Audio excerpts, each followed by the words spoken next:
Not sure what was going on with my camera this morning. I couldn't get it switched over to me, so apologize for that. Good morning, everybody. Pastor Stitch, Narrow Path Christian Church, BC, Bay City, Michigan. Welcome to the Biker Devotional. And again, sorry for that glitch there. That was really strange. But it is June 7th, 2026. We're looking at Proverbs chapter 7, and we're going to look at verses 24 through 27 with the preface of verse 6 and 7. Proverbs 6 and 7 say this: "At the window of my house I looked through my lattice. I saw among the inexperienced, I noticed among the youths a young man lacking sense." Solomon is talking to someone who is inexperienced, who doesn't have the ability to see things well. And he's offering advice that hopefully they will take before they step in it themselves.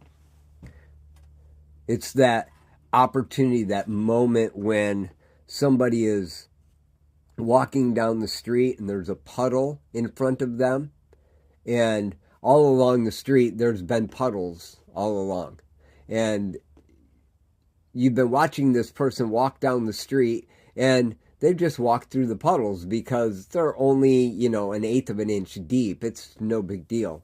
But the one they're about to step in is actually a hole, and it's deep, like knee deep.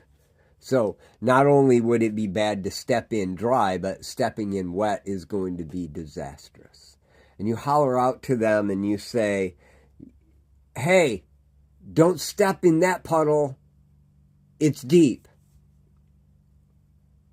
I don't know about you, but me, being who I have been in the past, I'm not so sure today that I would be this way, but in the past, I would have looked at him like, "What are you, stupid?" and stepped right in the middle of it and been undone, and then been mad at them. And maybe even said, "Why didn't you warn me?" even though they had, right? This is the opportunity that Solomon is addressing in this moment.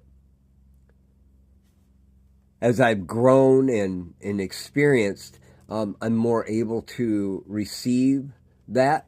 I'm not saying I wouldn't step in the hole. I'm just saying I would probably pause and consider. And as I did step in the hole and get soaking wet and maybe twist my ankle, realize, yeah, I should have listened, instead of blowing up at them and saying, "Why didn't you warn me?"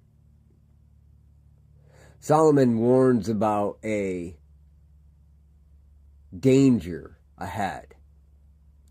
And then he says in 24 through 27 this: "Now, my son, listen to me and pay attention to the words of my mouth. Don't let your heart turn aside to her way. Don't stray into her path, for she has brought many down to death. Her victims are countless.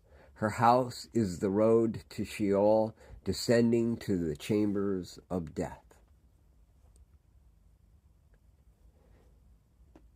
One of the things that I struggled with back then was people that said, "Don't do X, Y, and Z," but didn't give me any indication as to why.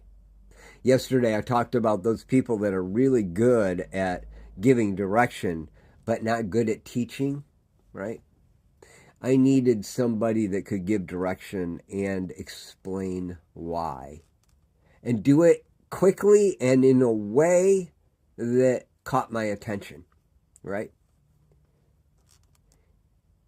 Back in my youth, if I would have been walking down the street, stepping in every puddle, because they're only an eighth of an inch deep, a quarter of an inch deep, and it's not a big deal.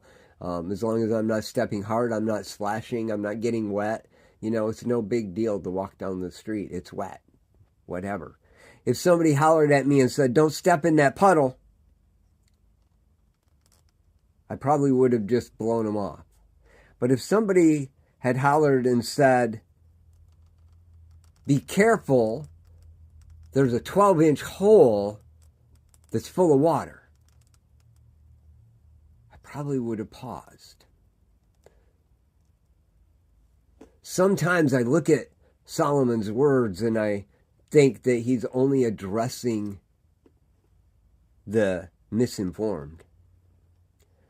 Today, as I was reading this, I realized he was addressing those with experience as well. It is good to give direction, but it's important to explain why.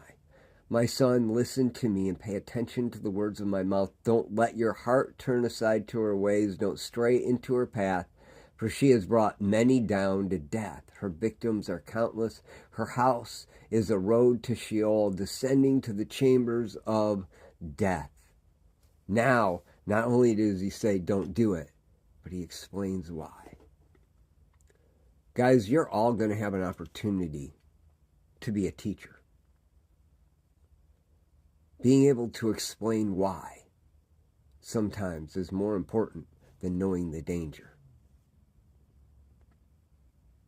Being able to explain the danger is often more important than naming the danger. I get hung up and get caught in those things. Yesterday, I had a circumstance come up at work. I was there by myself and I was undone. And instead of naming the problem, I took time to understand it. And because I understood it, I was able to deal with it. Because it didn't matter what it was called. It mattered what it did, how it worked, and how to overcome it. You need to do that for yourself, but you need to be able to do it for others. Just something to think about this day. By the way, it's Sunday. Get your butts to church. I love y'all. God bless.